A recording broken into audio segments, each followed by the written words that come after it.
Там у меня стояла бочка, которая накрывала ее колодец, чтобы сын туда не провалился. Даже здесь у меня лежала металлическая штучка для ног, чтобы вычистить даже ее.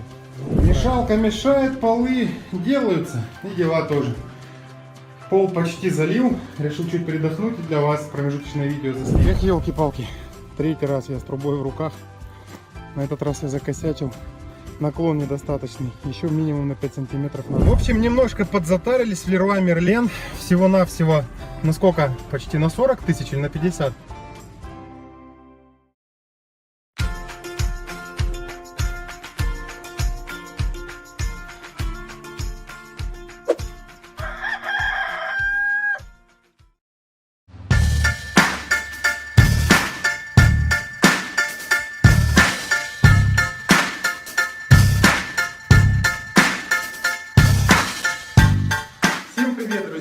В прошлом ролике я показывал, что мы привезли наконец-таки бетонные кольца для септика и для кессона. И хотел бы рассказать коротко то, что успели мы сделать за месяц, даже чуть-чуть меньше, того времени, пока мы владеем домом на хуторе. И когда мы вообще примерно планируем сюда переехать. За это короткое время, которое мы владеем новым домом на хуторе, ну как новым, мы сделали что? Ободрали почти полностью будущую кухню. Я в будущем санузле поднял деревянные полы, подсыпал, пробил канализацию, залил туда стяжку, положил утеплитель. Мы установили 2 колодца для септика, установили кессон, вывел, уже точнее завел трубу в дом с будущим водопроводом. И теперь мне осталось основные работы, это по дому.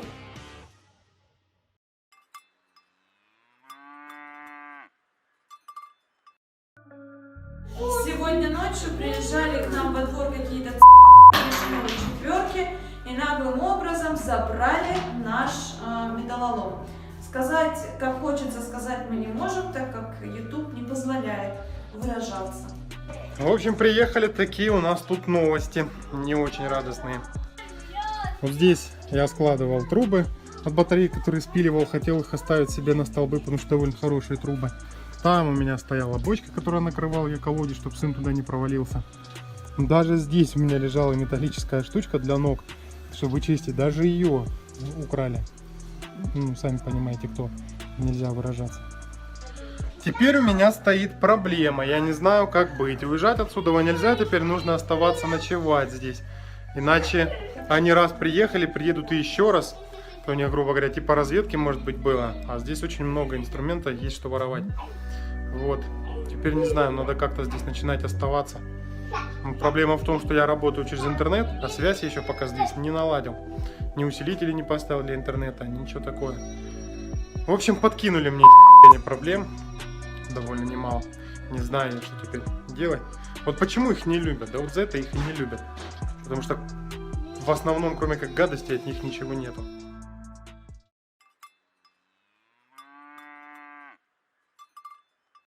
Хотите, дам один из самых важных садоводческих советов. Он пригодится очень много кому. Никогда не покупайте такой шланг. Вот никогда. Вот ерунда полнейшая. Вот такой вот он. Ну, может быть, чисто на улице что-то им делать еще возможно. Но я попытался его пустить в колодец. В общем, жесть. Я купил сегодня такой вот шланг садовый. Он как бы получше. Если тот сохранял ровность чисто из-за того, что он был надутый с воздухом, то этот сам по себе сохраняет жесткость. Он такой упругий и нигде не пережимается. То есть он потолще, поплотнее. В общем, посмотрим, как этот шланг себя поведет.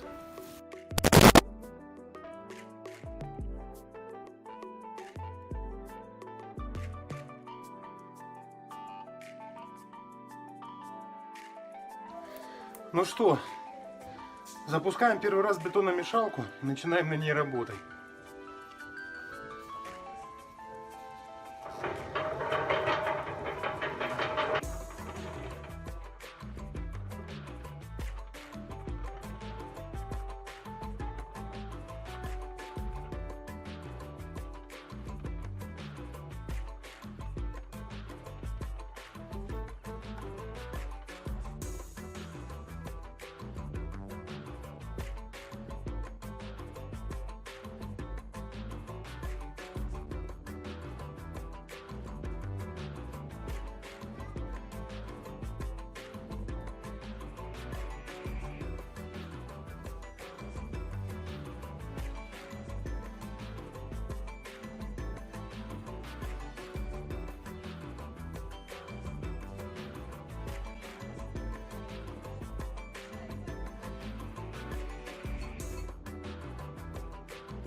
водичкой, как обычно, немножко бочнул.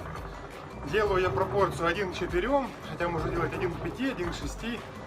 Это предварительная стяжка. Потом еще будет заливаться самовыравнивающимися полами, где-то сантиметр полтора. Ну, в общем, продолжаем.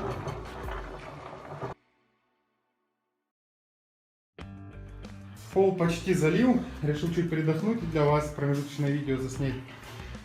В общем, глаз алмаз у меня. Я вот как там наметил черту уровня и стараюсь держаться где-то сантиметр-два ниже ее. На всякий случай, вдруг будет где-то перепады. Залил это все, подровнял мастерком, потом сверился правилом. И все четко, нигде перепадов сильных, бугров нету. Все в пределах допуска 1-2 мм. Ну как бы 3. В общем, щелей крупных нету. Прям реально глаз алмаз. Пока я заливал бетон, сын мешался, я на него чуть не упал с ведром, под ногами путался. В общем, попросил и жену, чтобы она развлекала его пока в это время. А Лёлечка вот молодец, помогает здесь. Убирает травку, убирает мусор. Ну, потихонечку двор приходит в порядок. Ну вот, полы залил. Теперь нужно, чтобы они подсохли. И все будет круто. А мы тем временем... Жена моя помогает мне. Вытираем бетономешалочку, она снова выглядит как новая. Я ее отмыл хорошенечко, и теперь жена протирает. Да, мешалку хорошо отмыл. Теперь надо насос убирать. То я шланг вокруг колодца наматывал, все это прятал, под бочкой накрывал. Не видно, не слышно. Теперь надо все убирать. Надо быстрее сюда переезжать жить.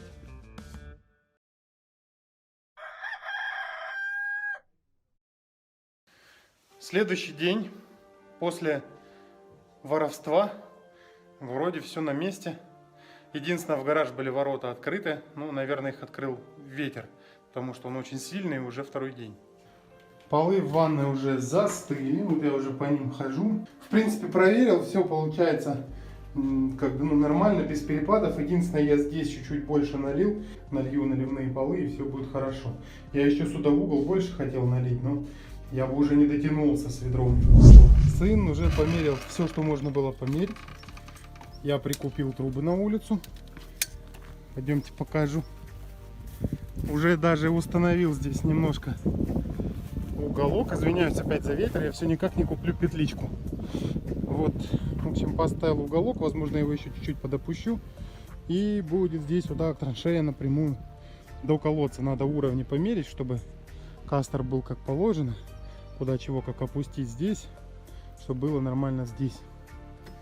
Вот в своем доме ничего выкидывать нельзя, тем более в хозяйстве. Я вот эти вот бруски, хорош скрипить, я вот эти вот бруски хотел выкинуть, когда ломал в ванной, там полочки были, вот это вот от них есть, он поломанный. Но нет, я им нашел применение, сейчас буду использовать. А вот и применение для них.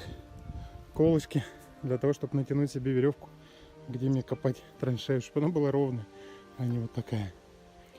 Ну вот, прошел второй рубеж. Остался еще рядочек полтора. Давайте я вам покажу кротовую нору. Вот она. И вот здесь проходит ее продолжение. Она с мой кулак размером. Вот любопытный человечек. Это Диго. Сейчас оттуда вылезут и тебя кусь-кусь кроты сделают. А я боюсь. А чё ж ты лезешь, даже не спросив, что там? Там. Бля-бля-бля. Не надо конфеткой их угощать. 3 ряда прокопал, пошел 4-й. Вот. Знал бы я тогда, что так глубоко закопаем кольца, то я бы трубу выводил не через стену какие-то сделал, а действительно подкопался бы под фундамент. Вот. Ну, у нас же все как обычно, с первого раза получается оно с большим трудом. Ну ладно, хуже она от этого работать все равно не будет. Главное, что будет канализация. А вон уже и перфоратор новый пригодился. Вон он лежит. Отверстие проковырял, трубу приготовил. Теперь осталось все померить, отмерить, соединить, выставить уровень, и можно засыпать. Вот я на это смотрю и думаю, как я мерил. Ну все, вон она труба торчит. такой результат. Со второй попытки отпилил как положено трубу. Вот. Сейчас я лесочку перебью сюда, там подрежусь, выставлю по уровню. Нужно убедиться, особенно на изгибе, что труба лежит ровно. Все это дело поправлю и начну засыпать. Канализация почти готова. Осталось вот здесь сделать еще перешеек. Ну, короче, трубу кинуть на второе кольцо.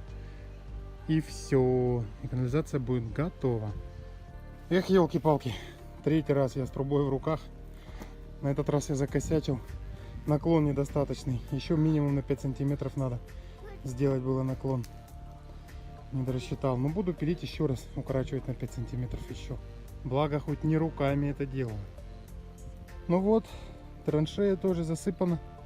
Все. На этом, можно сказать, сегодняшняя эпопея закончилась. У нас роднулечки приготовили вот такие вкусняшки. Греночки, яиченька, ням-ням и чай. Ужин. Ну или обед у кого-то. У меня обед. А у меня завтрак. Все. Вот, потихоньку продолжаем ремонт нашего дома. И в этот раз я застелил пол кафелем. Но не в доме, а пока в автомобиле. Сейчас покажу, что из этого вышло. Вот такой у нас пол теперь в автомобиле. 600 рублей, 700 рублей за квадрат мы отдали. В общем, ремонт на хуторе продолжается. Продолжайте нас смотреть и подписывайтесь. Затарились в Леруа Мерлен всего-навсего на сколько? Почти на 40 тысяч или на 50? На 40. Он полная машина. Веса тут сейчас 250 килограмм. Нужно было еще купить 26 листов ГВЛ размером 0,6 на 1,2. Но они сюда не влезут, и в машине общим весом будет больше полтонны. Короче, решили пока не брать, завтра поедем. В общем, заглянули мы с утра в прогноз погоды, выглянули в окно, увидели, что дождь, и решили на всякий случай поехать на двух автомобилях. На Кии, так как она полностью загружена была и плиткой, и клеем, и пеноплексом, и всеми делами. И на Ниве, чтобы, если что, довести это все дело до хутора, вдруг размоют дорогу. По факту дорога такая, конечно, ее сверху немножко примочило, особых таких съездов нет, но все-таки карнивал очень неуклюжий в грязи, Kia, и было решено ехать на Ниве все перевозить. Подзагрузил я в Ниву плитку, клей, и она что-то так малость подсела. Веса там, конечно, нормально. А это я подзакупился провести ТО двигателя. 2 пакета с запчастями в общей сложностью на 30 тысяч. Просто офигеть. Вот что значит иметь автомобиль с мотором V6 мощным, американским. Елки-палки. И это еще причем тут половина заменителей. Правда хороших, но заменителей. Оригинал тут вообще была бы жесть цена. Под полтинник, если не больше. И это только ТО двигателя. Это помпа, ролики, ремни, натяжители, свечки, бронепровода, масло, фильтры и так далее.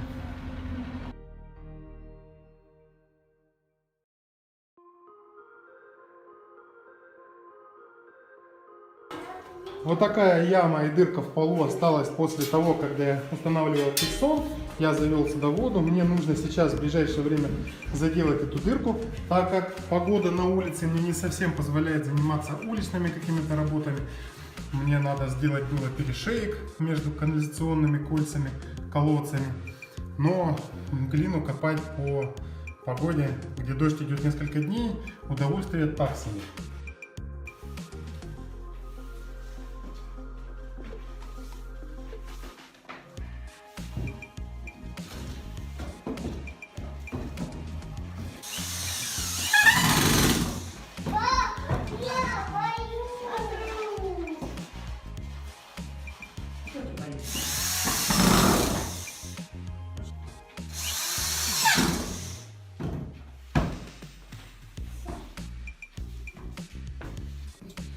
Промежуточный вариант.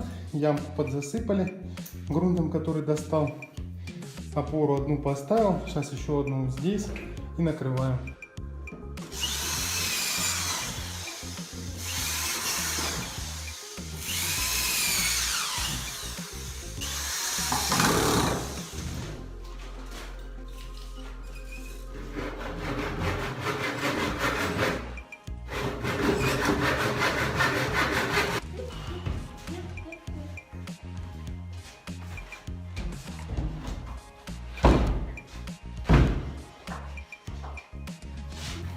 Все, дырку закрыл. Конечно, изначально немножко тяжело и кривовато отпилил, но не работающий бензопилой, еще тупой, еще и на скорость. В общем, нормально. Все равно потом полы будут перекрываться, накрываться. Этого видно не будет, и люка здесь тоже не будет. Поэтому норм. Но уже хотя бы можно ходить, не упасть. Труба выведена. Все.